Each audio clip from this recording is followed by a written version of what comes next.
Lah, anda nyambung. Oh.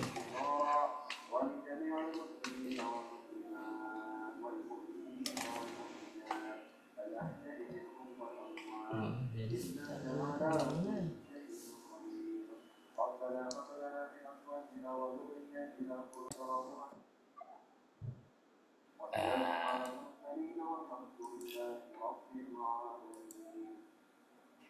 dah. Assalamualaikum warahmatullahi wabarakatuh. Innal hamdalillahi nahmaduhu wa nasta'inuhu wa nastaghfiruh wa na'udzu billahi min syururi anfusina wa min sayyiati a'malina. May yahdihillahu fala mudhillalah wa may yudhlil fala hadiyalah. Asyhadu an la ilaha illallah wahdahu la syarikalah wa asyhadu anna Muhammadan abduhu wa rasuluh. Qallallahu ta'ala fi Qur'anil Karim. A'udzu billahi minasy syaithanir rajim. Bismillahirrahmanirrahim. Wa iz akhazna mitsaqa bani Israil la ta'buduna illallahi wa bil walidaini ihsana wa zil qurba wal yatama wal masakina wa qulu linnasi husnan wa aqimus sholata wa atuz zakat summa tawallaitum illa qalilan minkum wa antum mu'ridun. Sadaqallahu alazim. Di surat Al-Baqarah ayat 83. Coba baca terjemahannya. Dan ingatlah ketika kami mengambil janji dari Bani Israel, yaitu janganlah kamu menyembah selain Allah dan berbuat kebaikanlah kepada ibu bapak, kaum kerabat, anak-anak yatim dan orang-orang miskin, serta ucapkanlah kata-kata yang baik kepada manusia. Dirikanlah salat dan tunaikanlah zakat. Kemudian kamu tidak memenuhi janji itu kecuali sebagian kecil daripada kamu, dan kamu selalu berpaling. Nah, ya, di surat Al-Baqarah ayat 83. Ini kan sudah selalu disampaikan. Ingat. Kalau kata ingatlah artinya kita tidak boleh lupa, ya kan? Kalau ingatlah harus ingat. Ingat kamu akan berangkat besok ke Klaten.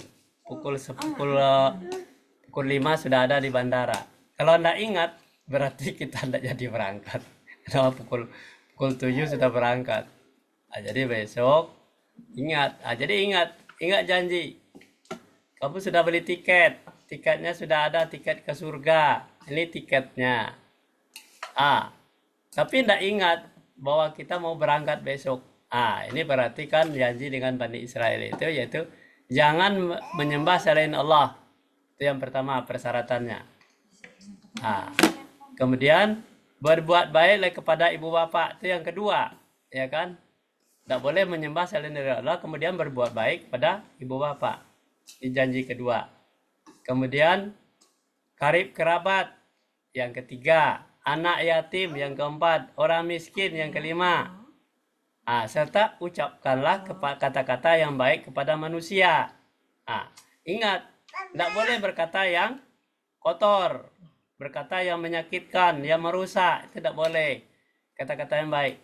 Kemudian baru dirikan sholat, tunaikan zakat. Kenapa kita dirikan sholat? Karena apa yang kita ingat dari janji ini itu sudah terpenuhi semua. Tidak menyembah Allah, tidak berbuat baik kepada ibu bapak, kaum kerabat, anak yatim, orang miskin, itu sudah terpenuhi semuanya. Kemudian ucapkan kata-kata yang baik kepada manusia. Ini perangkat yang tiket yang akan masuk surga. Kemudian baru dirikan sholat, tunaikan zakat. Kenapa kita dirikan sholat? Karena mengingat janji kita itu. Baru bayarkan zakat. Kemudian kamu tidak memenuhi janji itu. Kalau tidak dipenuhi persyaratan yang di atas itu, kecuali sebagian kecil daripada kamu, dan kamu selalu berpaling. Jadi kalau persyaratan yang ada di dalam ayat ini kita tidak penuhi, berarti kita sudah berpaling. Satu aja yang tidak dikerjakan. Nah, jadi ini adalah sebuah janji. Kalau janji di pangan Bani Israel itu ketika para nabi dulu mengadakan janji ini. Tetapi kalau karena kita orang muslim, kita harus selalu ini yang harus kita patuhi. Inilah namanya rukun syarat. Kan ritualnya seperti ini. Kalau orang mau berdoa, ritualnya gini gitu, dipersiapkan syarat-syaratnya itu. Ritualnya seperti apa? Seperti orang Bali mau nyembah, itu semuanya harus ada sesajennya ditaruh di sana. Seperti itu ritualnya. Tetapi orang Bali beda, yang agama Buddha, Hindu beda, dan dia persyaratannya memberikan hartanya tiap hari untuk ditaruh di pura supaya dimakan oleh apa? Oleh jinnya yang penguasa itu. Itu makanya. Jadi kalau tidak menyembah selain dari Allah, berbuat baik kepada ibu bapak, kemudian karib kerabat, anak yatim, orang-orang miskin, serta ucapkan kata-kata yang baik kepada manusia. Manusia apa saja, bentuk apa saja manusianya itu, ucapkan kata-kata yang baik. Baru dirikan sholat. Sholat itu adalah laporan. Kita melaporkan kepada Allah karena kita sudah memenuhi janji itu. Tunaikan zakat untuk membersihkan harta kita. Kemudian kalau tidak memenuhi janji itu, kecuali sebagian kecil daripada kamu adalah orang yang berpaling. Ini yang perlu kita camkan di dalam diri kita agar kita selalu ingat terhadap janji itu. Kita lanjut. Coba baca tuh.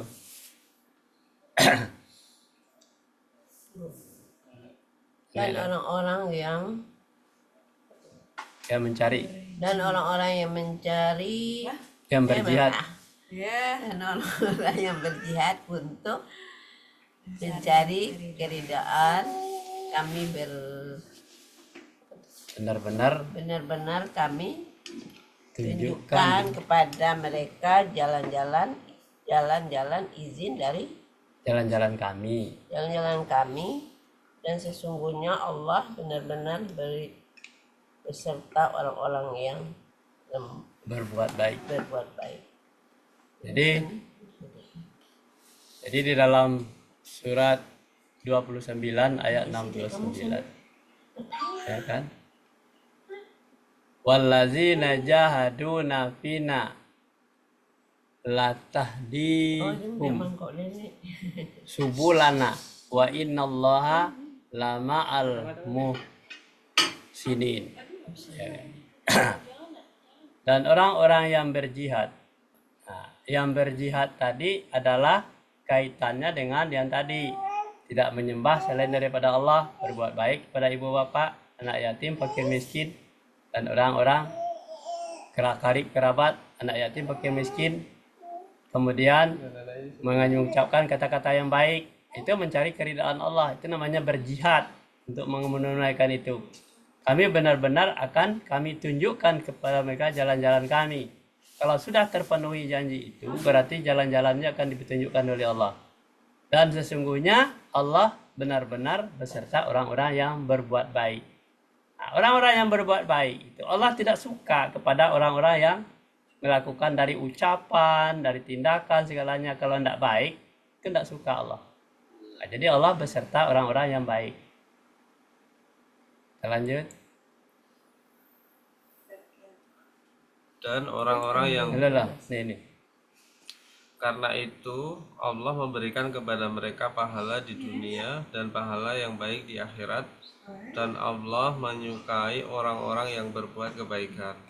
Pahala dunia dapat berupa kemenangan, memperoleh harta rampasan, pujian, dan lain-lain. Ya. Di dalam surat 3 ayat 148. A'udzubillahi minasyaitonirrajim. Fa'atahumullahu sawabad dunya wa husna sawabil akhirati wallahu yuhibbul muhsinin. Ya. Karena itu ini lanjutan daripada yang tadi, yang berbuat baik tadi, ya kan? Berbuat baik. Jadi kan diantaranya adalah tidak menyembah selain daripada Allah, berbuat baik pada ibu bapak, anak yatim, fakir miskin, orang-orang karib kerabat, anak yatim, fakir miskin, dan kemudian mengucapkan kata-kata yang baik itu tadi. Karena itu Allah memberikan kepada mereka pahala. Karena dia sudah melakukan itu, sudah mendirikan salat, bayarkan zakat tadi. Dan pahala kebaikan di akhirat. Untuk akhirat, di dunia dapat, di akhirat juga dapat. Dan Allah menyukai orang-orang yang berbuat kebaikan. Suka Allah kepada orang itu, itulah yang dicari. Pahala itu. Pahala di dunia itu berupa kemenangan-kemenangan. Kemenangan-kemenangan yang kita rayakan adalah hari Lebaran itu nanti. Adalah apabila kita sukses melaksanakan yang tadi. Apa yang kita laksanakan yang tadi? Yang surat 2 ayat 83 tadi. Suksesnya adalah tidak memperserikatkan Allah, berbuat kepada ibu bapak, anak yatim, fakir miskin, karib kerabat, mengatakan, ucapkan kata-kata yang baik. Itu namanya pahala berupa kemenangan-kemenangan. Menunaikan zakat, mendirikan salat, menunaikan zakat. Dan memperoleh harta yang rampasan. Kita lanjut no. Nah, bagi tiap umat ada kiblatnya sendiri yang ia menghadap kepadanya, maka berlomba-lomba dalam membuat kebaikan. Di mana saja kamu berada, pasti Allah akan mengumpulkan kamu sekalian pada hari kiamat. Sesungguhnya Allah Maha Kuasa atas segala sesuatu. Di surat 2 ayat 148, A'udzubillahi minasyaitonirrajim, bismillahirrahmanirrahim. Walikulli wajhahun huwa mawalliha fastabiqul khairat ainama takunu ya'ti bikumullahu jami'a innallaha ala kulli syai'in qadir. Bagi tiap-tiap umat ada kiblatnya sendiri-sendiri, ya kan? Yang tiada kiblatnya sendiri terhadap yang ia menghadap kepadanya. Kalau kiblat itu tempat menghadap, maka berlomba-lombalah di dalam berbuat kebaikan. Jadi setiap umat itu tidak ada yang sama porsinya. Ada yang lebih giat, ada yang tidak, ada yang lambat, ada yang tidak mau, ada yang malas. Itu adalah ada kiblatnya sendiri-sendiri. Dia tergantung kepada punya enggak dia kemauan yang kuat untuk melakukan kebaikan itu. Makanya kiblatnya seperti itu. Kalau dia berkiblat kepada nafsunya, dia berbuat baiknya lama. Salatnya malas-malasan, puasa juga kadang-kadang iya, kadang-kadang enggak. Ya kan, itu kiblat sendiri-sendiri. Jadi tidak ada yang sama takarannya. Berlomba-lomba di dalam berbuat kebaikan. Kenapa? Yang dicapai adalah janji yang tadi. Di mana saja kamu berada, pasti Allah akan mengumpulkan kamu sekalian di hari kiamat.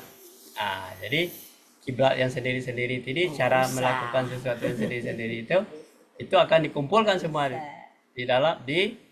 pada hari kiamat. Sesungguhnya Allah Maha Kuasa atas segala sesuatu.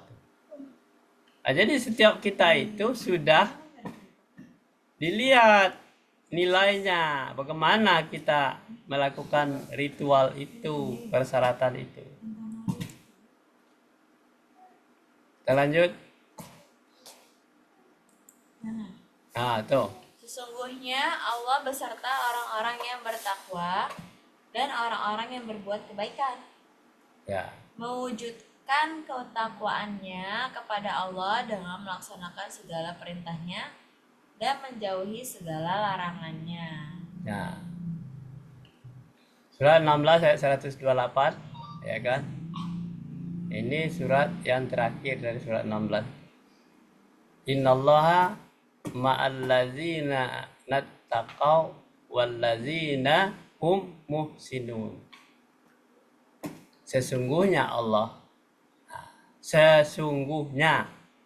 itu tidak pernah main-main.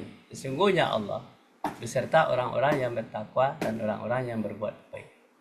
Jadi kalau kita bertakwa, Allah beserta kita. Dimanapun kita berada, di atas pesawat, di dalam kendaraan, dalam perjalanan, kalau kita bertakwa, Allah bersama kita. Kalau matinya mati syahid, ya kan? Mati dalam perjalanan menuju tujuan kita, matinya mati syahid. Allah beserta kita. Jangan khawatir. Kemudian mewujudkan ketakwaannya itu kepada Allah dengan melaksanakan segala perintahnya dan menjauhi segala larangannya tadi. Apa perintahnya? Memenuhi janji yang tadi. Apa janjinya? Yang pertama, tidak memperserikatkan Allah, tidak mempersekutukan Allah, berbuat baik pada ibu bapak, ya, anak yatim, fakir miskin, dan orang-orang yang dalam perjalanan. Kemudian mendirikan sholat, melakukan perkataan-perkataan yang baik, dijanjikan. Kemudian mendirikan sholat dan membayarkan zakat. Itu Allah yang suka. Ya, ini larangan-larangan itu. Kita lanjut. Bukan demikian, sebenarnya siapa yang menepati janji yang dibuatnya dan bertakwa, maka sesungguhnya Allah menyukai orang-orang yang bertakwa, yakni janji yang telah dibuat seseorang baik terhadap sesama manusia maupun terhadap Allah. Nah, tuh. Di surat 3 ayat 76 tadi bunyi Arabnya, A'udzubillahi minasyaitonirrajim, bismillahirrahmanirrahim. Bala man aufa bi ahdihi wattaqa fa innallaha yuhibbul muttaqin. Ya kan? Bukankah demikian sebenarnya siapa yang menepati janji yang dibuatnya, ya janjinya itu bertakwa, maka sesungguhnya Allah menyukai orang-orang yang bertakwa. Apa arti takwa? Kan kita sudah pernah bacakan dulu. Takwa adalah taat, patuh, tunduk kepada aturan-aturan Allah dan takut terhadap siksa neraka. Itu yang disebut dengan takwa itu. Yakni janji yang telah dibuat seseorang baik terhadap sesama manusia maupun terhadap Allah. Jadi manusia itu harus menepati janjinya dengan manusia, jangan sampai berbohong. Jadi kalau kita janji-janji politik harus dilaksanakan, menyantuni anak yatim, meningkatkan kesejahteraan rakyat. Janji itu harus dipenuhi, kalau tidak dituntut oleh manusia, ya kan? Nah, begitu juga janji dengan Allah. Janji dengan Allah tadi berbuat baik pada siapa saja. Jadi keterikatan kehidupan manusia dengan sesama manusia, terikatan dengan Allah, itu sama sebenarnya harus dipenuhi. Janji kepada Allah menjadi orang yang baik. Kalau menjadi orang yang baik, hidup bersama-sama sama manusia. Kalau dia sendirian, kepada siapa dia berbuat baik? Kan ada. Jadi berbuat baik itu kepada selama kita masih hidup bersama-sama dengan manusia yang lain. Kalau dia sendiri saja berbuat baik pada siapa? Tidak ada. Seperti zaman Nabi Adam itu, menyantuni anak yatim, fakir miskin, karib kerabat anak, tidak ada. Dia keluarganya semua, ada istrinya, ada anaknya. Itu zaman Nabi Adam. Janjinya kepada Allah saja. Jadi mendidik anak-anaknya dan keluarganya menjadi orang-orang yang baik. Sedangkan Nabi saja pada zaman Nabi Adam itu, anak aja yang tidak patuh kepada orang tuanya. Seperti peristiwa si Habil dan Kabil, ya kan? Ketika si Kabil mau dinikahkan dengan saudara kembarnya si Habil, si Kabil tidak mau terima. Kalau si Habil mau menerima, dikawinkan dengan saudara kembarnya si Kabil. Tetapi yang si Kabilnya ini tidak mau terima. Maka Nabi tidak juga memaksakan, Nabi Adam tidak memaksakan anaknya harus begini, tidak. Tapi dia munajat lagi kepada Allah, ya Allah, ya Rabbi, anak saya tidak mau yang satu ini. Bagaimana caranya? Caranya kata Allah berfirman, kalau gitu usahanya si Kabil apa? Dia peternak. Si Habil apa? Si Kabil adalah petani, buah-buahan, tanaman semuanya, pertanian ada semuanya si Kabil. Kalau si Habil dia peternak, ternak sapi, ternak kambing segalanya. Jadi yang ketika Nabi Adam tidak ada berada di lingkungan mereka, dia pergi ke tempat lain, maka dia pertaruhkanlah anaknya itu dengan istrinya. Tolong dijaga anak-anak. Akhirnya si Kabil kan tidak terima tadi bahwa dia menikahkan dengan saudara kembarnya si Habil, dan si Kabil menemui si Habil di tempat peternakannya. Kabil, saya tidak terima. Kalau begitu, itu kan perintah dari ayah, Nabi Adam, ya kan?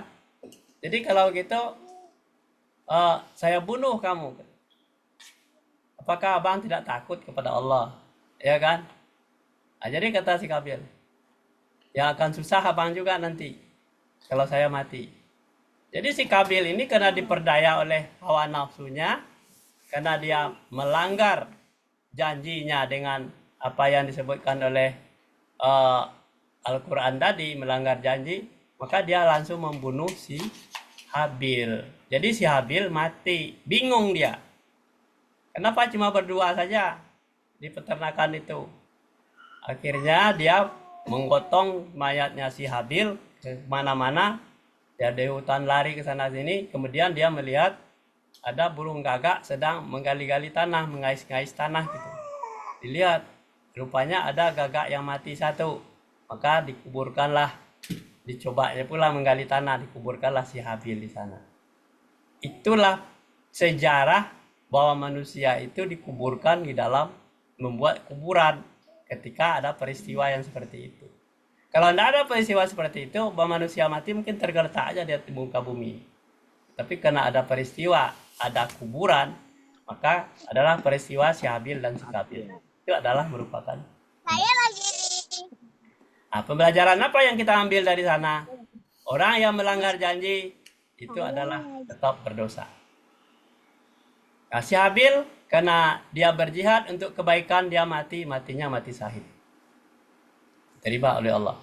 Ketika dia bertarung untuk mengorbankan harta kekayaannya, dan juga si Kabil tidak diterima persembahannya itu, kurbannya. Tapi yang diterima kurbannya adalah si Habil. Ternak yang ditaruh yang paling bagus di atas bukit, si Kabil buah-buahannya busuk-busuk dibawa ke sana ditaruh ya. Ketika ada suasana alam yang dahsyat, petir kilat, kemudian gelap, kemudian itulah peristiwa itu dilihat terjadi ketika mengadakan sebuah kurban. Ya, sampai di sini dulu kajian kita pagi hari ini. Semoga bermanfaat bagi kita semua. Wabillahi taufiq wal hidayah. Assalamualaikum warahmatullahi wabarakatuh. Waalaikumsalam warahmatullahi wabarakatuh. Kakek mungkin tidak. Hai.